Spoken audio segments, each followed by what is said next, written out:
A few years ago, I lost a patient in a way that still sits with me. He was 68, active, no chest pain, no history of a heart attack, nothing that would have made anyone worried. He had dinner with his wife around 9 at night. They watched some television.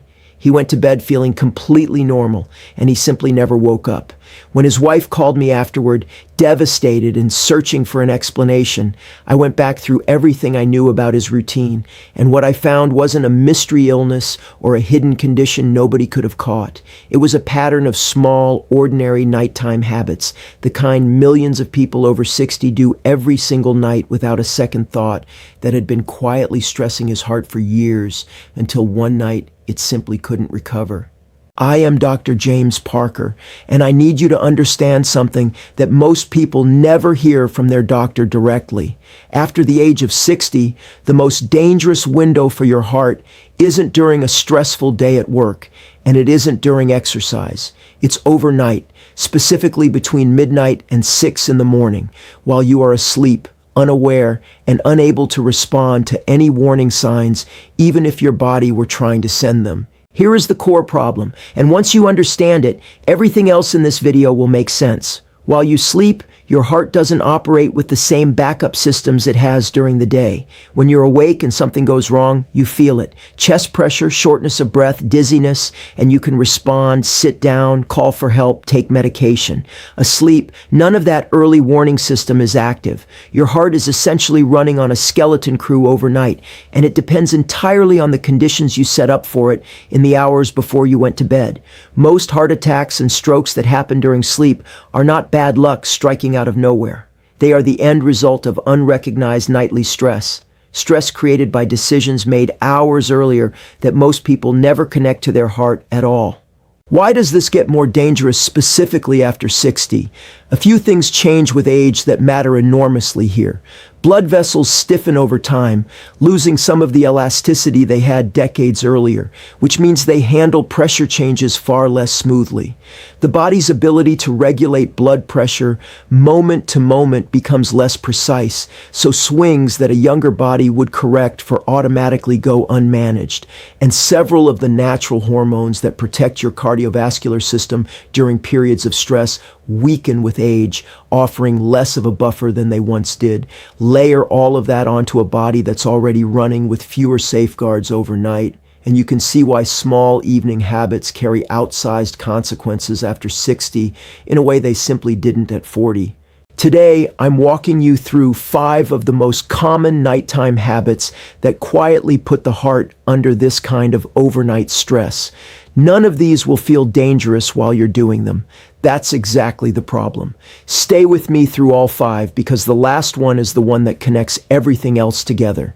And the routine I'll give you at the end takes less than an hour to build into your evening and could genuinely change how your body handles the night. Before we begin, if you watched my last video on the 5 morning habits that put dangerous stress on the heart, including the one that very nearly killed my own father, you already know how closely morning and night are connected here. This video is really the second half of that same story, because what happens in the evening determines how your heart handles that dangerous first hour of waking the next day. Let's get into tonight's 5. Habit number 1 is eating a heavy dinner late at night. This is one of the most common patterns I see in patients over 60, often without them realizing it's a pattern at all. A big meal, particularly one high in fat, eaten just before bed, forces your digestive system to demand a significant increase in blood flow. Right at the time, your body should be winding down and lowering blood pressure for sleep. On top of that increased blood flow demand, triglycerides, a type of fat in your bloodstream, typically spike somewhere between 2 and 4 hours after a large meal, exactly the window when you're now lying down trying to sleep. Normally, blood pressure is supposed to dip at night, a completely healthy pattern doctors specifically look for. A heavy late meal works directly against that dip, keeping blood pressure elevated instead of allowing it to fall the way it should.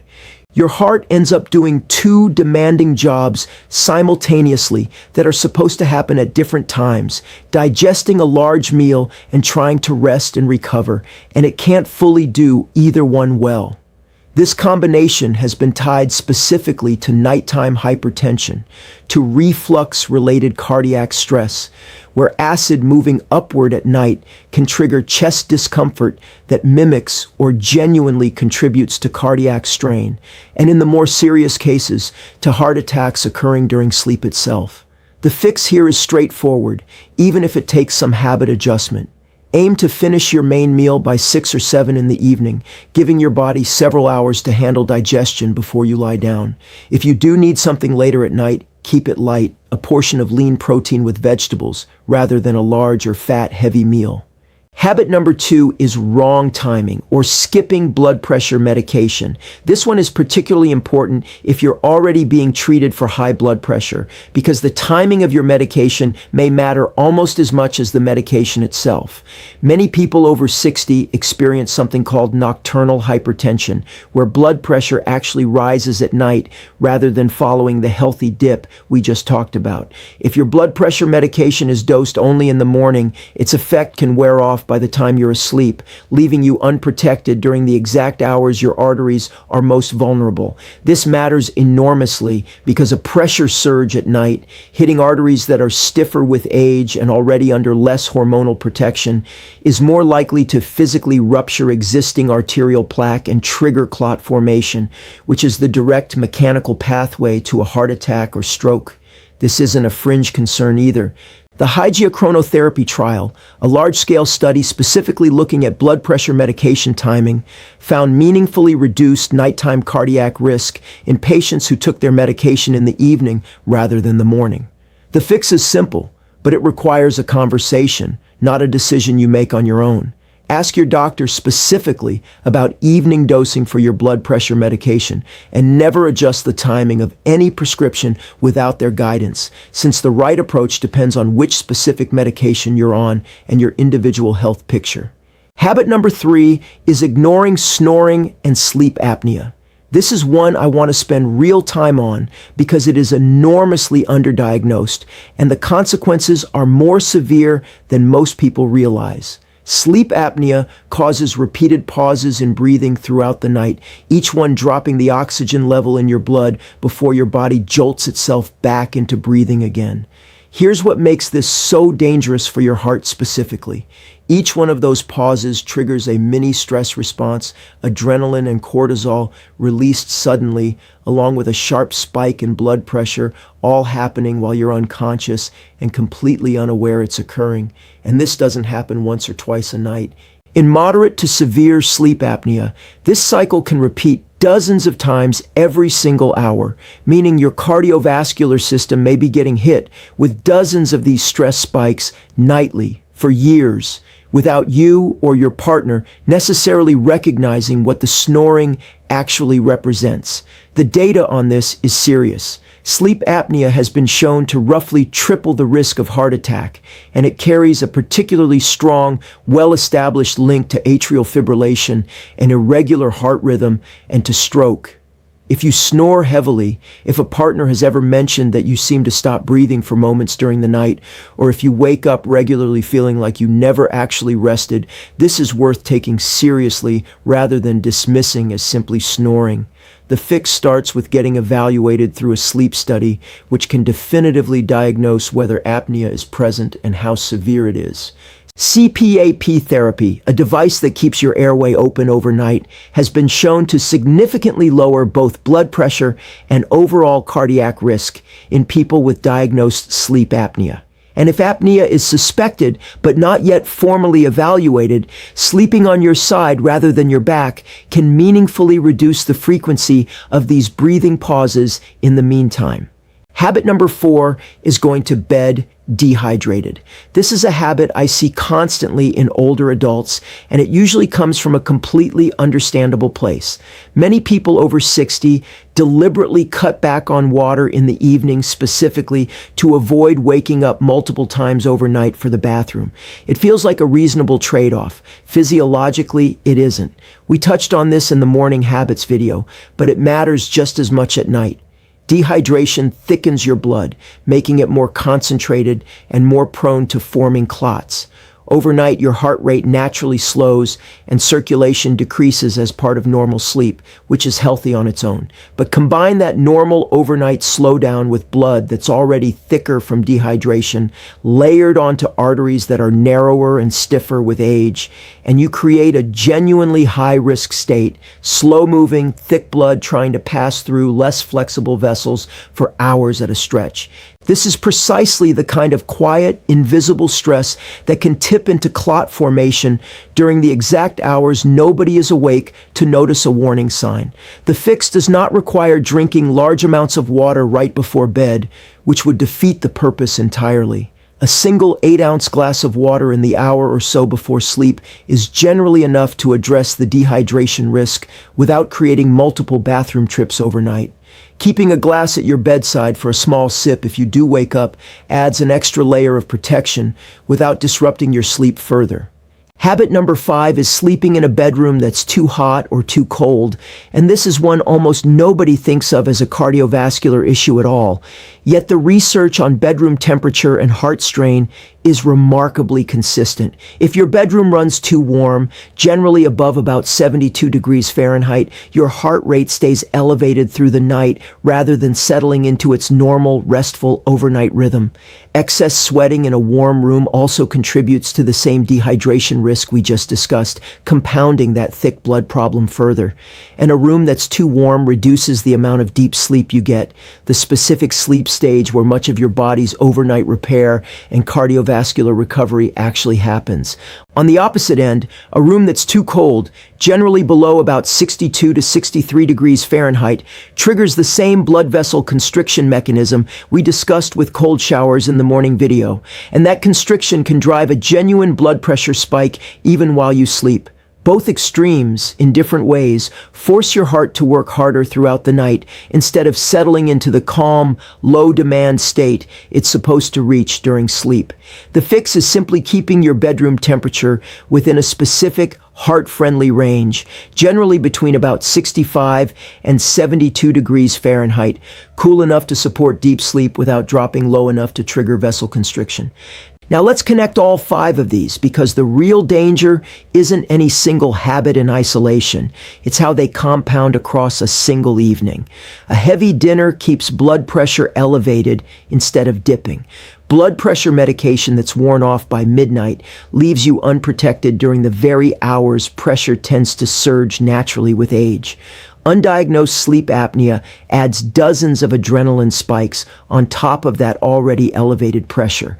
Dehydration thickens the blood, moving sluggishly through arteries that have grown stiffer over the decades. And a bedroom that's too hot or too cold adds one more layer of unnecessary strain on top of everything else. None of these individually guarantees anything will go wrong on any given night. That's exactly what makes this so dangerous, because it allows the pattern to continue for years without consequence, until the one night the combination becomes too much for a heart that's been quietly absorbing this stress for far longer than anyone realized. This is why I put together what I call the heart-safe evening routine. A specific sequence I now recommend to every patient over 60, and it fits easily into the hours you're already spending at home before bed. Finish your main meal by 6 or 7 in the evening, giving your digestive system real time to settle before you lie down. Handle your water intake and any prescribed medications in the evening, on the schedule your doctor recommends, rather than leaving them until the last minute or forgetting them entirely. Spend the hour between roughly 8 and 9 in the evening on calm, low-stimulation activity, reading, quiet conversation, gentle music, rather than anything stressful or highly stimulating. Turn off screens and let your nervous system genuinely wind down rather than staying wired right up until the moment you try to sleep. Have your bedroom prepared, temperature set correctly by around 9 o'clock so your body isn't fighting an overly warm or overly cold room the moment you lie down. And aim to be in bed by 10, preferably sleeping on your side, which, as we discussed, also happens to reduce the frequency of breathing interruptions if any degree of sleep apnea is present. I think about my patient often, the one who went to bed feeling completely fine and simply never woke up. There was no single dramatic mistake that night. It was years of small, ordinary evening habits, the kind so many people do without a second thought, that had been quietly working against his heart in the dark, one night at a time, until his body finally couldn't absorb anymore. I am telling you his story and these 5 habits because I don't want another family to get the phone call his wife made to me that morning.